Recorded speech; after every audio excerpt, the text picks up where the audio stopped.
দুনিয়ার প্রয়োজনের জন্য কত হুজুরের কাছে কত মানুষ কত অনুনয় বিনয় করে কয়, হুজুর দোয়া করেন ছেলেগারে বিদেশ পাঠাইতে বলে যায় 2 বছর ঘুরতে আসি, খাস করে দোয়া করেন ছেলেটারে যেন আল্লাহ বিদেশ পাঠাইতারি, আল্লাহর দয়া।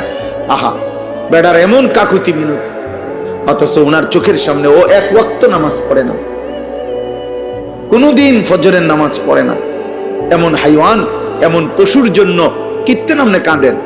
ও তো আল্লাহর দুশ্মন, ও তো রাসূলের দুশ্মন, ও তো কোরআনের দুশ্মন, ও তো বেহায়া। আপনি তার একাকির গুনাহ দেখলে বুঝতেন ও মোবাইলে কি করে।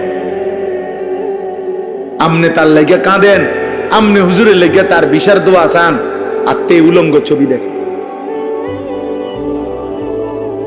এবারে কান্দে, এবারে হাতের লেগে সুদ লয়, কিস্তি লয়, আর তে নারীর ছবি দেখে।